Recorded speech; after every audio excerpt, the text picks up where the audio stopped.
오늘 3일째입니다. 이 밤에 성령이 충만한 그런 믿음의 사람들이 되시기를 주님의 이름으로 축원합니다. 우리들은 기도하기 위해서 오늘 이 밤에 모였습니다. 하나님은 기도하는 교회, 기도하는 성도들을 기뻐하시는 줄 믿습니다. 하나님은 우리 교회가 하나 되어서 기도하고 있음을 지금 기뻐하실 줄로 믿습니다. 그러나 우리는 기도에 참석하는 것으로만 만족해서는 안 됩니다. 간절하게 기도하여 하나님이 주시는 기도의 약속들을 발견하고 기도의 능력까지 나타내는 그런 교회와 성도가 되어져야 합니다. 우리 작정밤 기도회를 통해서 성령에 대한 말씀을 함께 나누고 있는데 가장 중요한 것은 간접적으로 성령에 대한 지식을 쌓는 것이 아닙니다. 여러분, 제가 드리는 성령에 대한 여러 가지 말씀을 들으시면서 아마 성령은 그런 분이라고 하더라 라고 하는 간접적인 어떤 지식을 축적하는 시간만 되어서는 안 됩니다. 오늘 성령님이 어떤 분인지 이해하고 직접적으로 성령의 능력을 체험하는 것이 중요합니다. 아무리 성령에 대해서 배우고 들어도 여러분 자신이 성령을 경험하지 못하면 아무런 능력을 가지지 못하고 믿음이 아닌 환경에 이끌려 살아가는 사람들이 될 수밖에 없습니다. 오늘 이 밤에 우리는 이런 질문을 해봐야 됩니다. 성도는 왜 성령으로 살아가야 하는가? 여러분, 이 질문은요, 이런 뜻을 가지고 있습니다. 성령으로 살지 않으면 위험하다고 하는 경고의 메시지가 담겨 있는 질문입니다. 나는 왜 성령과 함께 살아야 하는가? 여러분, 성령을 외면하든지 성령 아닌 다른 것과 살면 왜 안 되는 것인가 생각하셔야 돼요. 나의 동반자는 왜 성령이어야만 하는가? 왜 교회는 성령 충만해야만 하는가? 이 분명한 이유를 우리가 마음에 새겨야 됩니다. 그래야 우리가 성령에 대한 간절함도 생기고 또 성령의 은혜를 사모하게 되고 사모하는 마음을 가져야 하나님의 능력도 체험하게 되는 줄 믿습니다. 여러분, 결론은 성령의 거하심과 성령의 떠나심에 따라서 내가 살기도 하고 죽기도 한다는 사실입니다. 성령이 우리 인생에 적극적으로 개입하지 못한다면 여러분, 우리는 불안해하거나 실패할 수밖에 없습니다. 성령이 우리 가운데 정말 오셔서 인생 전반에 개입해서 가르치고 다스리고 주권을 행사하면 여러분, 그 사람은 능력의 사람으로 살아갈 수 있게 되는 것입니다. 우리는 왜 성령으로 살아가야 하는가? 첫째, 성령만이 인생의 열매를 맺게 하기 때문입니다. 여러분, 우리가 믿음이 있다고 하는 것은 단지 고백만 한다고 되는 것이 아니라 삶의 열매가 있어야 돼요. 입술로만 고백하는 그것으로만 되는 것이 아닙니다. 열매가 있어야 됩니다. 마가복음 4장 28절의 말씀을 같이 한번 읽습니다. 땅이 스스로 열매를 맺되 처음에는 싹이요 다음에는 이삭이요 그 다음에는 이삭의 충실한 곡식이라. 아멘. 우리 믿음도 커져가야 됩니다. 처음에 여러분의 믿음이 이삭과 같았다면 이제는 성숙해져서 열매 맺는 자리까지로 가야 한다는 그런 말씀입니다. 이것은 성령의 사람은 모든 삶의 영역에서 열매를 맺는다는 말씀입니다. 우리는 열심히 무엇을 해야 됩니다. 그런데 좋은 열매, 많은 열매를 맺기 위해서 열심히 하는 것은 더 소중한 것입니다. 무작정 열심히 하는 것보다도 열매를 맺기 위해 우리가 열심을 다하는 것이 중요합니다. 여러분, 예수님께서 자신의 죽음이나 제자들의 희생을 강하게 표현해 놓으신 말씀이 있습니다. 요한복음 12장 24절을 같이 한번 읽습니다. 내가 진실로 진실로 너희에게 이르노니 한 알에 밀이 땅에 떨어져 죽지 아니하면 한 알 그대로 있고 죽으면 많은 열매를 맺느니라. 이게 무슨 말입니까? 열매 맺기 위해서 희생하고 심지어는 죽음까지도 불사하겠다고 하는 그런 말씀 아닙니까? 주님 자신이 하나의 밀알이 되셔서 죽으셨어요. 왜? 열매 맺기 위해서입니다. 이렇게 열매는 그 사람이 누군가인 것을 우리에게 대변해 주는 기준이기도 합니다. 하나님은 열매를 통해서 사람들을 심판하신다. 마태복음 21장에 말씀하셨고, 또 예수님이 바라시는 것이 열매이기도 합니다. 마태복음 21장 19절을 보면 예수님은 열매를 맺지 못하는 것에 대한 경고로서 무화과 나무의 이야기를 우리에게 전해주고 있습니다. 말씀을 읽어봅니다. 길가에서 한 무화과 나무를 보시고 거리로 가사 잎사귀 밖에 아무것도 찾지 못하시고 나무에게 이르시되 이제부터 영원토록 내가 열매를 맺지 못하리라 하시니 무화과 나무가 곧 마른지라. 아멘. 한마디로 말해서 열매를 맺지 못하면 말라서 가치 없는 죽음을 맞게 된다고 하는 경고입니다. 정말 경고예요. 그렇다면 성령께서 원하시고 또 맺게 하시는 열매는 어떤 것입니까? 여러분이 다 알고 있습니다. 이미 우리 갈라디아 5장 22절과 23절의 말씀을 같이 한번 읽어봅니다.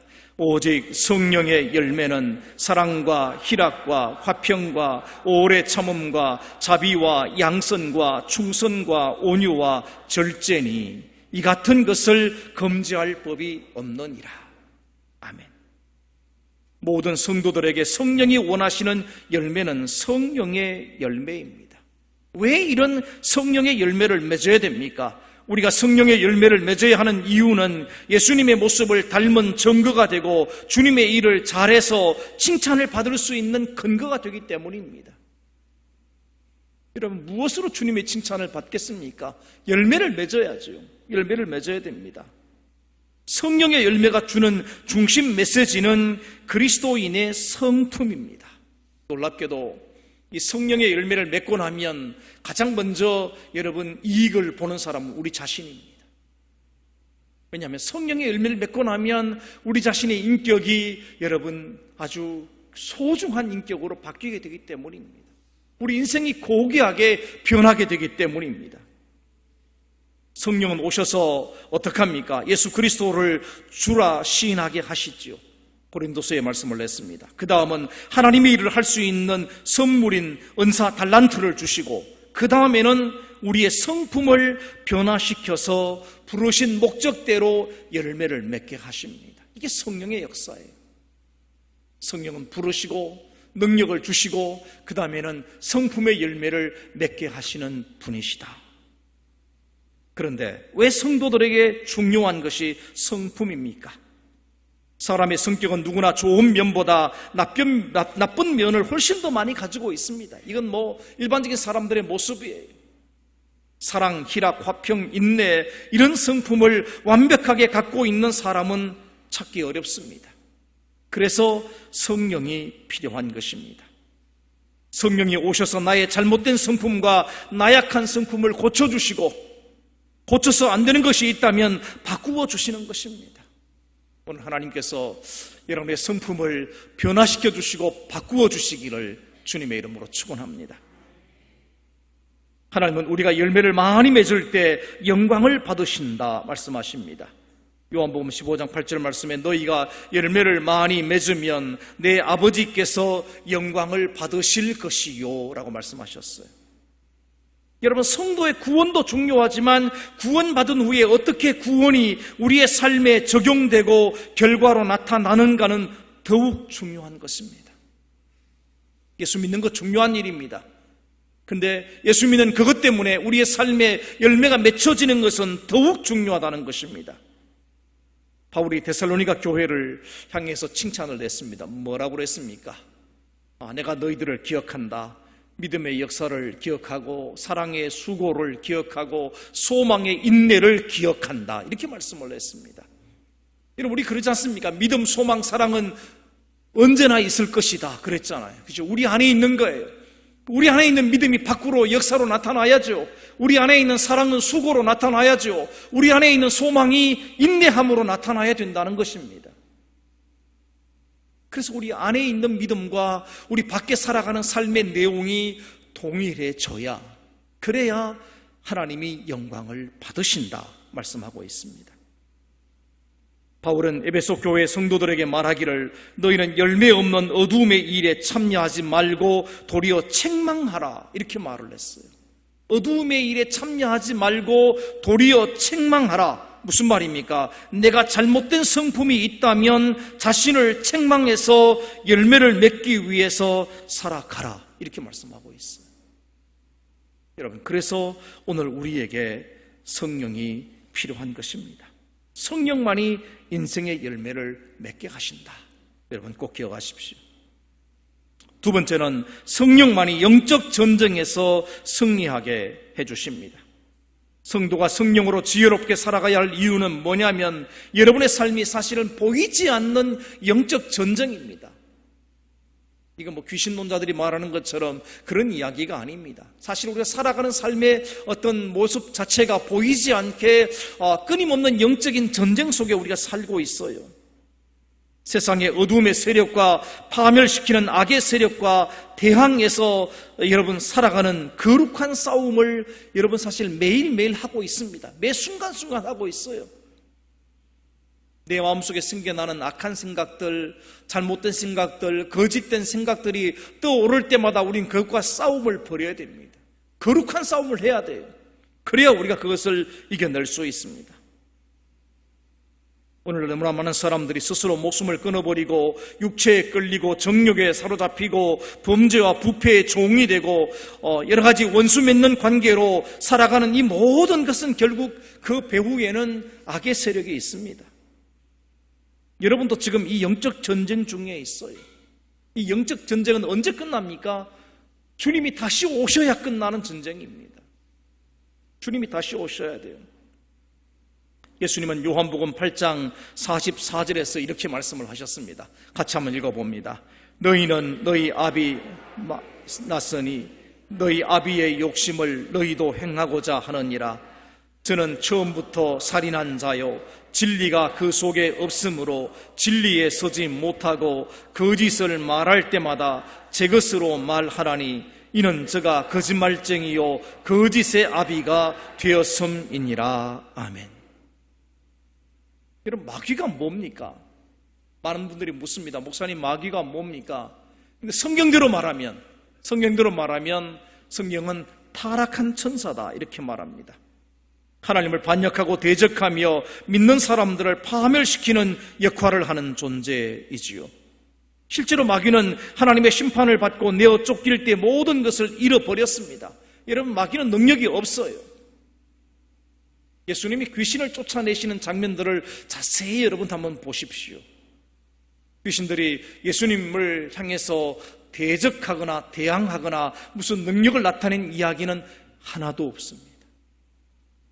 주님의 말씀에 그들은 쫓겨나가고 그들은 주님의 말씀에 굴복하는 장면만 성경에 기록이 되어 있습니다. 마귀는 사실은 능력이 없습니다. 다만 능력이 있는 것처럼 위장하고 있습니다. 그래서 예수님이 뭐라고 합니까? 마귀를 거짓말쟁이요 거짓의 아비다 이렇게 말합니다. 마귀는 어떻게 그 일을 감당합니까? 마귀의 가장 큰 특징은 사람을 속이는 것입니다.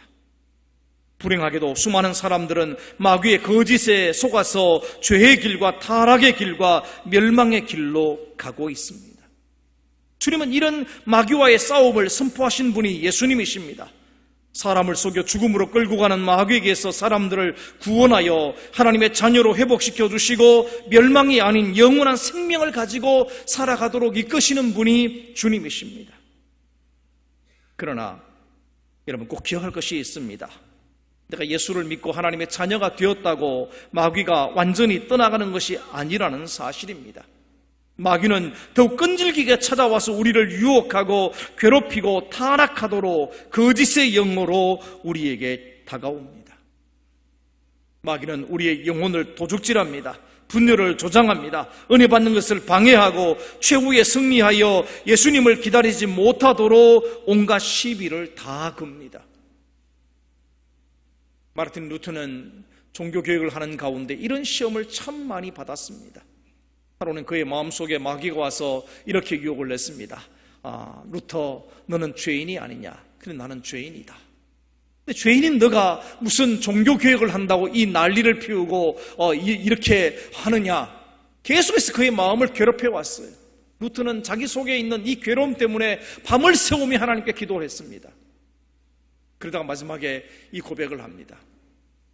루트는 마귀를 향해서 선포합니다. 그래, 나는 죄인이다. 그러나 예수님께서 내 죄를 위해서 십자가에 돌아가시고 내 죄를 용서해 주셨기에 나는 이 일을 하는 것이다. 이렇게 선포를 하고는 마귀의 시험을 이겨냈던 역사적인 기록이 있습니다. 하나님의 나라가 이 땅에 이루어지는 것을 가로막고 교회가 안 되는 것을 보고 싶어하고 목회자가 끄꾸러지는 것을 원하고 교회가 갈라지고 서로 원수가 되어서 갖가지 문제에 시달리며 결국 하나님을 향하는 믿음을 포기하도록 만드는 것이 마귀의 일입니다. 여러분, 그러면 무엇으로 우리는 그 마귀와의 싸움에서 이길 수 있습니까? 제가 그냥 괜히 마귀 하니까 우리 목사님 이상해졌다 말씀하지 마십시오. 성경에 있는 이야기를 제가 하고 있습니다. 야고보 사도는 이렇게 말합니다. 한번 같이 읽어보십시다. 마귀를 대적하라. 그리하면 너희를 피하리라. 분명히 여기 마귀를 대적하라 이렇게 말씀을 하고 있고요. 베드로 사도는 뭐라고 말합니까? 같이 읽어봅니다. 근신하라, 깨어라. 너희 대적 마귀가 우는 사자같이 두루 다니며 삼킬 자를 찾나니 너희는 믿음을 굳건하게 하여 그를 대적하라. 베드로도 대적하라고 그랬어요. 바울은 뭐라고 그랬는지 아십니까? 바울도 같이 한번 읽어보십시다. 마귀의 간계를 능히 대적하기 위하여 하나님의 전신갑주를 입어라 그랬습니다. 그러니까 마귀를 대적하라는 것입니다. 여러분, 대적하는 것이 뭡니까? 대항하라, 저항하라, 거역하라는 것입니다. 다르게 말하면 강력하게 싸우라라고 하는 것입니다. 마귀의 세력이 눈에 보이지 않는데 어떻게 싸웁니까? 사실은 날마다 여러분 속에 다가와서 여러분의 마음 속에 귓속말로 이야기를 하고 있고 여러분의 마음을 요동치게 만들기도 하고 갈등을 느끼게 만들고 있습니다. 싸우셔야 돼요. 그럼 무엇으로 싸웁니까? 에베소서 6장 10절을 같이 한번 읽어봅니다. 끝으로 너희가 주 안에서와 그 힘의 능력으로 강건하여 지고. 아멘. 그 힘의 능력으로 강건하여 져야 한다. 그 힘이 무슨 힘입니까? 성령의 충만함이 있을 때 우리가 마귀의 이런 간계를 이겨낼 수 있다는 것입니다. 그리고 전신갑주를 입어야 됩니다. 에베소서에서는 바울은 그런 표현을 썼습니다.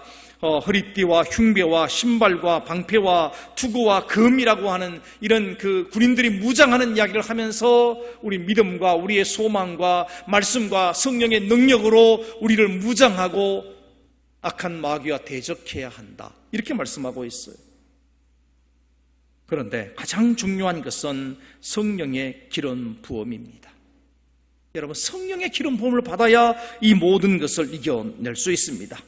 그래서 우리는 성령 받기 위해서 기도하고 성령의 기름 부음을 위해서 힘쓰고 애쓰고 간구해야 됩니다. 그런 후에 우리는 이제 마귀를 대적해야 됩니다. 마귀의 올무에 걸려서 허우적거리지 않도록 전신무장된 성령 충만한 그런 믿음의 사람이 되셔야 됩니다. 괜히 마귀의 어떤 유혹에 휘달리다가 나중에 가서 그때 내가 잘못했다 후회하지 마십시오. 지금 미리 깨어서 기도하시고 하나님의 성령으로 분별하시고 하나님의 뜻이 무엇인지를 깨닫게 되면 얼마든지 우리를 유혹해오는 마귀의 권세를 이겨낼 수 있습니다. 성령의 능력으로 마귀의 모든 어떤 권세를 대적하는 여러분 되시기를 주님의 이름으로 축원합니다. 마지막으로 성령이 하나님께 영광을 돌리는 믿음으로 살게 해주십니다. 모든 성도들이 더욱 정신을 차리고 구해야 할 것이 있습니다. 우리가 어제 읽은 말씀입니다. 사도행전 2장 17절의 말씀을 다시 한번 읽습니다. 하나님이 말씀하시기를 말세 내가 내 영을 모든 육체에 부어주리니 너희의 자녀들은 예언할 것이요 너희의 젊은이들은 환상을 보고 너희의 늙은이들은 꿈을 꾸리라. 아멘. 이 마지막 때, 이런 마지막 때는 주님의 심판하시는 때이기도 하고 주님의 시대를 의미한다. 그런 말씀도 어제 드렸습니다. 이 주님의 시대에 여러분 필요한 것은 성령이 부어지는 것입니다. 성령이 부어지는 것이에요.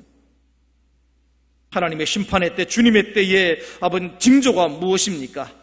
여러분 단지 기상과 기후, 지진 이런 현상만이 아닙니다. 말세의 징조도 있습니다. 성경은 그렇게 말합니다. 노아의 시대와 같이 타락한 문화와 죄악으로 가득 차 있는 모습이 마지막 때의 징조입니다.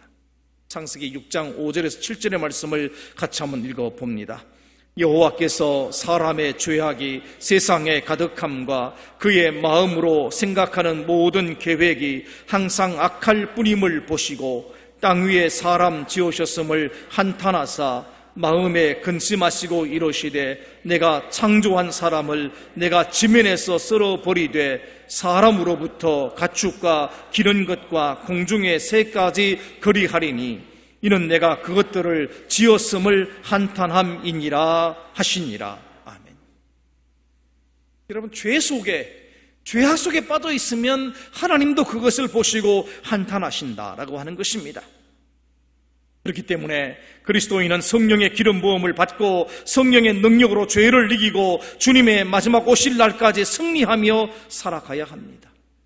이 마지막 때에 우리는 정말 성령 받기를 기도하는 교회가 되어져야 하나님께 영광을 돌릴 수 있습니다.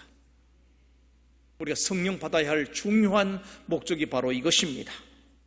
우리가 성령 충만하고 성령의 기름 부음을 강하게 바라는 이유가 바로 여기 있습니다. 그것이 무엇입니까? 하나님께 영광을 돌리기 위해서입니다. 여러분, 무슨 성령의 은사를 자랑하려고 성령 받는 게 아닙니다. 우리가 힘 있고 능력 있고 신비한 사람이 되기 위해서 성령 받는 게 아니에요. 하나님의 영광을 나타내기 위해서 우리는 성령 충만해야 합니다. 하나님께 영광을 돌리는 삶이 우리 인생의 중요한 목표 아닙니까? 마태복음 5장 16절의 말씀을 같이 한번 읽어봅니다. 이같이 너희 빛이 사람 앞에 비치게 하여 그들로 너희 착한 행실을 보고 하늘에 계신 너희 아버지께 영광을 돌리게 하라. 아멘. 우리의 선한 삶을 통해서 하나님께 영광을 돌려야 되죠. 또 한 가지 하나님께 영광 돌리는 방법이 있습니다. 그건 뭐냐면 복음 전도를 통해서 이루어지는 것입니다. 왜냐하면 주님의 마지막 명령이 복음 전도 아닙니까? 우리가 성령을 받아서 복음을 전하고 하나님의 뜻을 나타내어야 하나님께 영광된 삶을 살아갈 수 있는 것입니다. 그래서 예수님은 마지막 위대한 명령을 사도행전 1장 8절에서 말씀하고 있지 않습니까? 오직 성령이 너희에게 임하시면 너희가 권능을 받고, 같이 해봅니다. 예루살렘과 온 유대와 사마리아와 땅끝까지 이르러 내 증인이 되리라. 아멘. 주님의 마지막 명령을 우리가 수행한다면 주님이 기뻐하지 않겠습니까? 그것이 하나님께 영광이 되지 않겠습니까? 오늘 우리가 성령 충만해야 끝까지 복음을 전하는 사람이 될 수 있습니다. 여러분, 성령으로 하지 아니하면 인간적인 열심을 낼 수는 있긴 하지만 마치 가시덤불이나 돌짝밭에 떨어진 씨앗처럼 조금 자라다가 금방 사라져버립니다. 사라져버려요. 인간의 힘은 한계가 있기 때문입니다. 우리가 성령 충만해야 끝까지 복음을 전할 수 있습니다. 교회가 하나님께 영광을 돌리려고 한다면 성령을 강조하고 모든 성도가 성령의 권능으로 전도자가 되어져야 됩니다. 오늘 우리 교회나 성도 여러분들이 하나님께 받아야 할 은혜와 복이 많이 있지만 제일 먼저 받아야 할 것이 있다면 성령 충만입니다. 성령 충만이 우선순위입니다. 여러분 병 낫는 것, 여러분 산업에 복을 받는 것, 여러분 가정이 잘 되는 것, 그거 중요합니다. 하나님 아세요. 주님이 뭐라고 그러십니까? 이미 그 모든 건 내가 알고 있다. 너희는 먼저 뭘 구하라고요? 그의 나라와 그의 의를 구하라. 그리하면 이 모든 것을 너희에게 어떻게 하신다고요? 더하시리라. 그러니까 우리가 하나님의 성령을 구하고 하나님의 사람이 되면 나머지의 문제는 주님이 책임져 주실 줄 믿습니다. 오늘 이 밤에 여러분 성령 충만의 은총을 받으시기 바랍니다. 성령 충만해서 열매 맺기를 바랍니다. 성령 충만해서 영적 전쟁에서 승리하시기를 바랍니다. 성령 충만함으로 하나님께 영광을 돌리는 우리 교회와 여러분들이 되시기를 주님의 이름으로 축원합니다. 우리 찬양하고 기도하겠습니다.